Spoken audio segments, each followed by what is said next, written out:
Okay, welcome back. Still in Matthew chapter 4. I didn't get too far the last time, so I'm going to pick up in verse 18. I'm going to read through verse 22 for this section. As Jesus was walking beside the Sea of Galilee, he saw two brothers, Simon called Peter and his brother Andrew. And they were casting a net into the lake, for they were fishermen. "Come, follow me," Jesus said, "and I will send you out to fish for men." At once they left their nets and followed him. Going on from there, he saw two other brothers, James, son of Zebedee, and his brother John. They were in a boat with their father Zebedee, preparing their nets. Jesus called them, and immediately they left the boat and their father and followed him. I find it kind of interesting. I've always struggled a little bit about how this happened and what this must have looked like. Did Peter and Andrew and James and John already kind of know Jesus a little bit? He'd been living in Capernaum for a while already. I crossed paths with him probably many a time. He'd already had somewhat of a reputation, being known for speaking and teaching. So when Jesus walked along and he saw Peter and Andrew and he said, "Come follow me and I'll make you fishers of men," he gave the same invitation apparently to James and John. What an invitation. What an invitation is something that you have never done before. You ever think about how risky that is? How scary that is to say yes to such a radical change of life? Now, these guys were professional fishermen.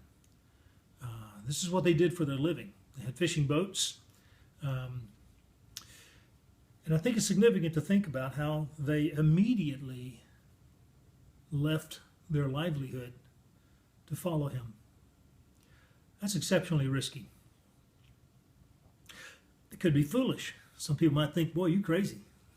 Yeah, you could be. Sometimes radical faith looks foolish to a lot of people.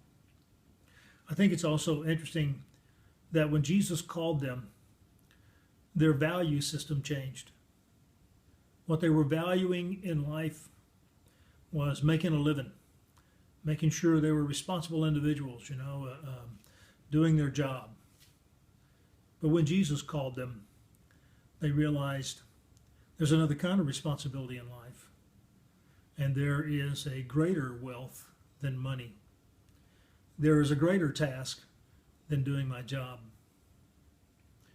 They left everything they knew, everything that was common to them, everything that was predictable, and they left it all behind to follow this man. Think about that for a minute. I'd like you also to think the fact that Jesus gives you and me the same invitation. "Come follow me," he says, "and I'll make you fishers of men." If you say yes to Jesus, you will be radically changed. You cannot stay the same when Jesus calls you, because you have to make a decision.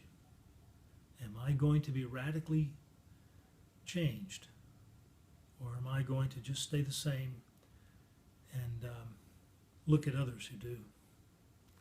So I want you to think about that for yourself for a minute. Just reflect. If you were at that seashore and Jesus called you, what would you do? That's where I'm going to end it today.